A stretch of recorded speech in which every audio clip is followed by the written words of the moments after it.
السلام عليكم. لا تنسوا الإعجاب بالفيديو والاشتراك في القناة تشجيعا لنا لنستمر بنشر المزيد إن شاء الله.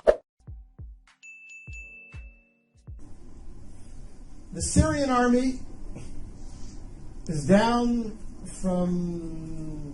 to at least 50% of its size of 2 years ago. The Egyptian army, all of its 14 divisions, maybe 7 are in any way active, not corroded,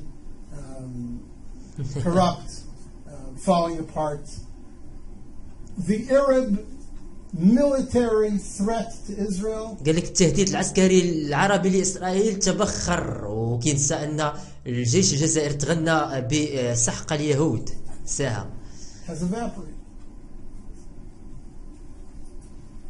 Arab societies, as you all know, from Libya and Tunisia through Egypt to Syria, and it'll yet, unfortunately, come to Jordan, الجماعات العربية كما تعلمون جميعا ليبيا are so convulsed with internal conflict that for the next 2 to 3 to 4 decades they are going to be racked by such internal tensions and such internal economic disparities and needs that their ability to mount a coordinated offensive against Israel in the conventional military sense is simply gone. It's gone. It's gone. So before we start discussing all the threats and the emerging threats and the dangers that are posed to Israel from the crumbling of the old Arab architecture around Israel, first let's recognize that the conventional military threat against Israel has greatly disappeared. And that is a net gain for Israel. It has tremendous long-term significance. Now, we all know that there are new threats emerging. What was the authoritarian control over countries like Egypt, where the security services had penetrated every element in society. You couldn't burp, you couldn't breathe, you couldn't blow your nose without somebody in the security services knowing about it. That's all gone. Morsi doesn't have control over the streets of Cairo, never mind the sands of Sinai, and whoever emerges as the leader or one of the leaders in Syria towards the future will never have the same authoritarian control over the country that Assad's mukhabarat, his security services, have. So that creates potential for great conflict. We all know about the threat of weapon stocks, missiles spreading all over, new weapon systems coming into the region, whether it be from Iran or from Russia. All these pose security threats to Israel that Israel will have to deal with in the coming years and perhaps decades. But the conventional military threat, the Israeli fear that the combined armies of Egypt, Iraq, Syria are going to mount a coordinated offensive like they did in the Yom Kippur War against Israel, that's gone. That's gone, thank God, it's gone. And therefore I say to you, again, Israel is winning.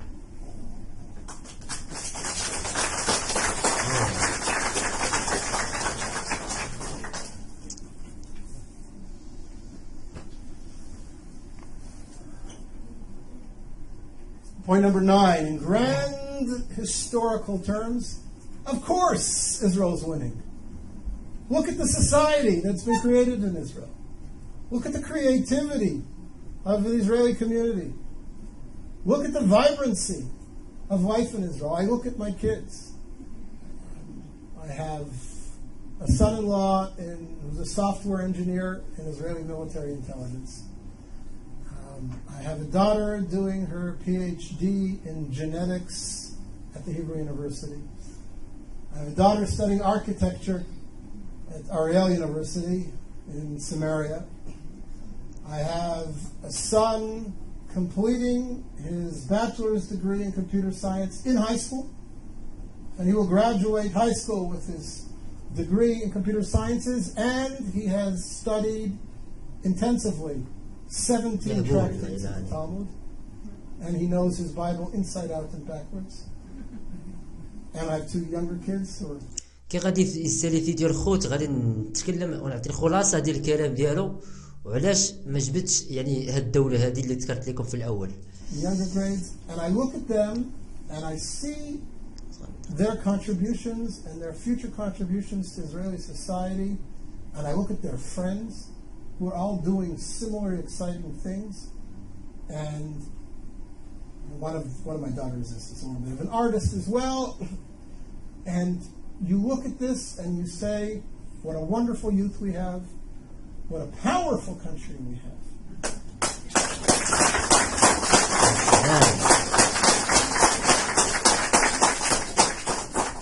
And I don't say this to gloat or to be racist, but it's important for us in terms of perspective to ask, what creative contributions has the Islamic Arab world around us made to the world over the last 100 years? What technologies have been bought by Facebook, Yahoo, Microsoft, and Intel from Saudi Arabia? What's the gross national product of all 40 Arab countries around us put together, leaving oil aside?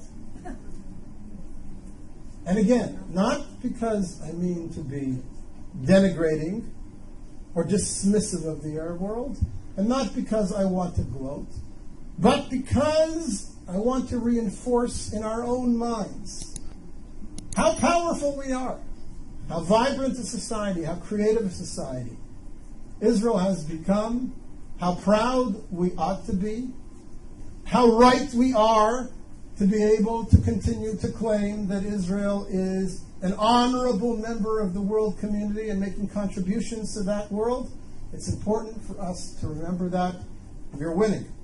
We have a wonderful country, and it will yet do great things for the Middle East and for the world.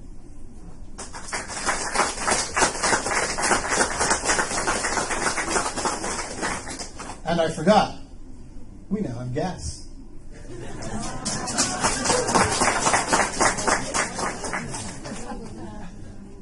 Milk and honey, we're still looking for the honey. And oil, I don't think we're going to ever find, although there is shale oil under much of central Israel, which could take another 50 years to extract.